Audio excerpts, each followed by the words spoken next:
I was having a conversation with a DBT scholar. She qualified most of the entrance exams as well as the different kinds of fellowship schemes, and I heard from her that for past 6 to 7 months she had not received her fellowship. Fellowship delays during PhDs are not uncommon. There can be several other factors also. Fellowship can arrive on time, but something else may happen. Your laptop may break down. You may suddenly have to sign up for a conference because it is related to your subject. How do you get funds for that? Your family might face a medical emergency. How do you get funds to do all of this? Just relying on your research scholar stipend is not sufficient. By the end of today's video, I want you to completely change the way you think about income during your PhD. The biggest mistake research scholars make is that they imagine a linear journey. For example, you start with your master's admission, then you take admission for PhD, you get a stipend over there, you complete your PhD, and you get employed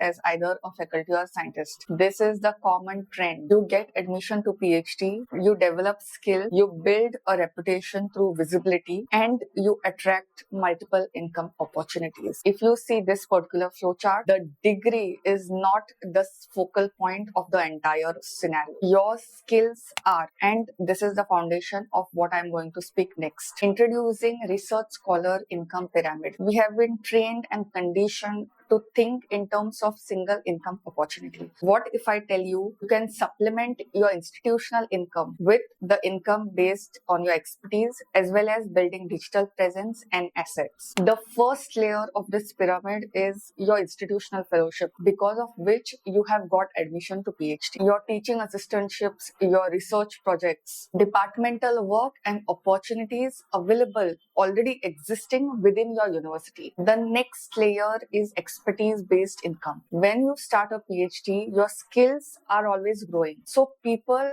pay you not just for you to have a degree, but also for your knowledge, not for your PhD, but because you have become good at solving problems. The third layer is digital presence and assets. Simultaneously of your institutional income and expertise income, you digitalize your knowledge, you create IPs. These are things you build and continue to build over time. They don't happen overnight. They happen because of your years of accumulated presence. We will see all this in detail. Let's begin with part 1, institutional income. The aim of institutional income is to maximize what you already have. You have taken admission for PhD on an institutional fellowship or probably a national funding scholarship. Then it is in your hands to protect it for your survival. Here, the game that we are playing is survival, not exactly thriving. Be careful about renewal timing, annual progress reports, maintaining eligibility, requiring documentation, proper communication with the administrative departments regarding your fellowship, following the fellowship conditions, and avoiding unnecessary interruptions. For example, if you have taken admission on any national funding fellowship, you need to activate that fellowship. That procedure should start as soon as you take admission. If you are on a stipend provided by the institute itself, not through any entrance exam, then in that case, you have to submit the documentation every time. If I give my own example, since I've cleared CSIR, NET, JRF and awarded the UGC fellowship, my job was to complete SRF upgradation maximum by 3rd year or the fellowship gets discontinued. These are things that you really have to keep a look at and maintain timelines. If we consider the decision metrics, then here the difficulty level is 1. You are not technically doing as much. The income is 5 on 5. You are getting the total fellowship. Career value 5 in 5. Time required is relatively less. Yes, you need to put in time for this. You have to fill forms and documentation. It does not require that much time as compared to your other things that you are doing, right? Once your foundation is stable, the next question is, what opportunities exist inside my department? Level 2 is department opportunities. First, teaching assistantship. A lot of faculty require help. It could be to demonstrate a practical, tutorial classes, laboratory demonstrations, assignment evaluation, and maintaining junior students. This is work that most faculty require help with. Imagine you are a second year mechanical engineering research scholar. Your laboratory introduces a new software called CAD. Instead of hiring an external instructor, a research scholar within the department could be designated with that job. You already know know the software, you already know the students. It is much better for an existing research scholars to step up as instructor rather than hiring external ones. This will strengthen your teaching profile and also keep your career compounding. Level 3 are departmental responsibilities. Every department requires a lot of scholars and a lot of external coordinators. First, examination invigilation, practical examination assistance, question paper formatting, result compilation, NAC accreditation, event coordination, conference organization. For example, your department is hosting a national or international conference. Faculty needs someone to coordinate abstract submissions, speaker communication, registration, and logistics. Most scholars will see this as work, but it will actually increase your visibility. During conference, you will meet professors from 10 different universities. Their contacts can get you guest lectures, review work, or even collaborations. Sometimes the biggest remuneration is not money, it's actually reputation and increase in visibility. Level 4 is research projects. Most of the faculties or scientists will always get project every now and then with lot of funding agencies, ICSSR,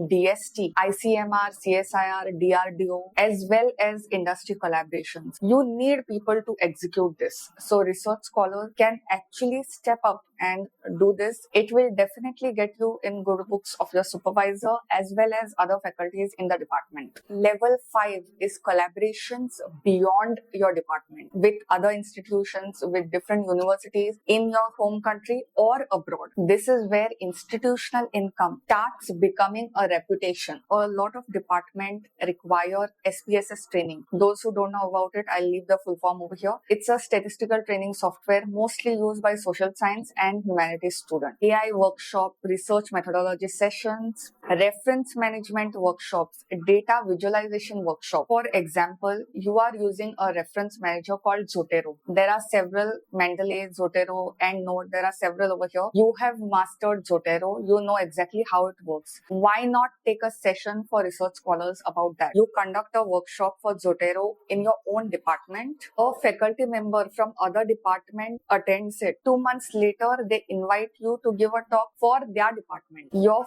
first external opportunity didn't come from LinkedIn. It came from your own reputation. There are several ways to leverage your institutional income to maximize your income opportunities. And this particular part was taking care of just that. Institutional income is not just getting a stipend. It is leveraging your stipend to maximize multiple income opportunities. The next part is expertise-based income. Opportunities that you create because of the skills you developed in your PhD. I often hear research scholars say, I'm only doing a PhD. What skills do I have that someone would actually pay for? It is such a wrong question. People don't pay you because you are doing a PhD. They pay you because you are able to solve problems that they cannot solve. This doesn't mean you learn a software like SPSS, you create a LinkedIn profile, and then clients will come automatically. It doesn't work that way. Real life looks like you learn SPSS software, you help your junior, any faculty member or people around you notice you, they recommend you. Another department calls college workshops and paid consulting. This is how things work on ground. How do you actually execute expertise-based income? First category is teaching expertise. You have cleared NET, SET. So many of others, your peers or your juniors may be asking you questions about how to clear NET, SET so they get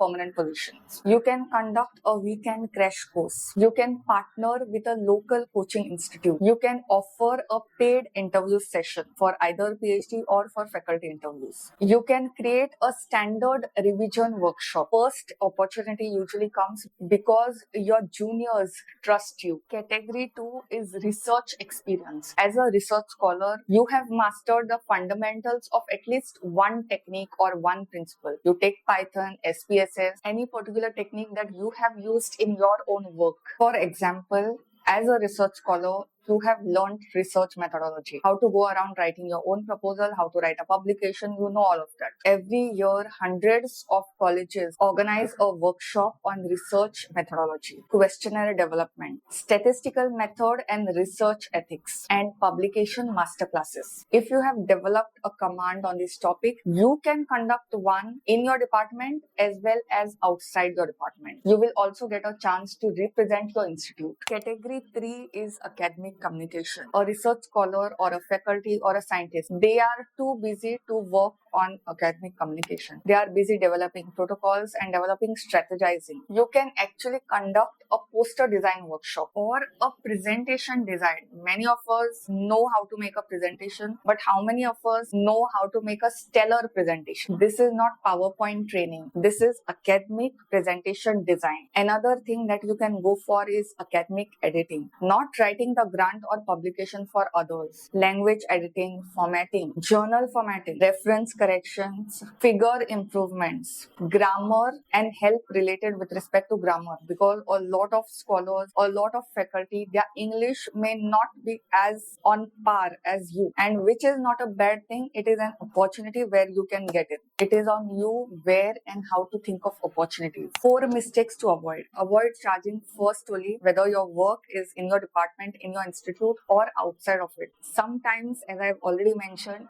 remuneration is not always in the form of money. It is also in the form of increased visibility. Mistake 2 is undervaluing your expertise. If you have spent 2 years mastering how to do a review, then don't underestimate it. Just because you know something does not mean others know it too. When you are accepting any opportunities, there are 3 things that I want you to value. Does this opportunity fit your research? Second, does this add to your CV? And does this create future opportunities? If not, then you say no to it. Expertise-based income is something that you can take in whichever direction you want. You can actually build things up to an extent that you won't even recognize how and where money comes from. The third part is building assets that work for you. Building a digital presence on any of the platforms, YouTube, LinkedIn, Instagram, and bringing up products to supplement your digital presence. A digital asset is something that you create once and it keeps on getting sold. For example, you make an online course, you sell it to your audience, it keeps on moving. You create a research letter, it keeps on moving. Another example is using a research newsletter. You are already reading research papers, right? You are making notes from it. Instead of keeping it private, build a newsletter and telecast it to audience. There are several videos on the internet on how to go around this. If you want me to make one video, then you can definitely comment in the video. Academic templates are one of the most underrated opportunities. Every research scholar creates templates, either for questionnaires or for consent forms, for research timelines, data extraction sheet, analysis of softwares, reference checklists, thesis planning sheets. Instead of creating them for yourself,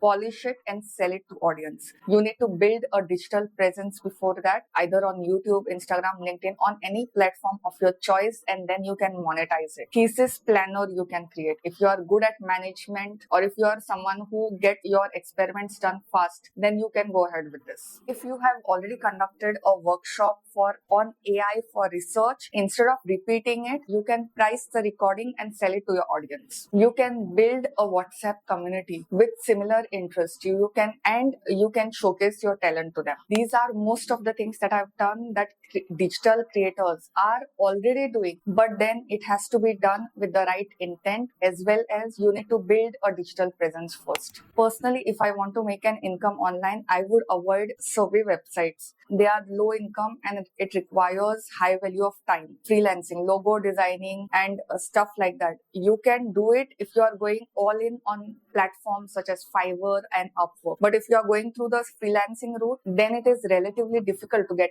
leads. High risk trading. PhDs are as in burdened by their finances. We don't want extra tension. Multi-level marketing. It's nothing but to sell a course, you have to contact someone else, then someone else leads you over there. Your value proposition depends on people under you selling a course or selling something. I would refrain from doing this job. As mentioned earlier, we often often think it of a PhD leading to a degree and then getting a job. But PhD leading to a skill set, leading to institutional income, expertise-based income, and digital presence and assets is something that will complete your career. As someone who has been into research for quite some time now. So far, I have made videos about research fellowships, internship alerts, how to write a research proposal, but I haven't really touched earning more income for a research scholar. If you want me to make more content on this, let me know. Today's video is the first of its kind in series, and I will continue only if there is enough response. I was quite skeptical about publishing today's video, but then I like to experiment, and that is the reason I went ahead with it. If you want topics like this, then you can let me know, and I'll make more videos on this, tutorials and stuff like that. And I'll see you in the next.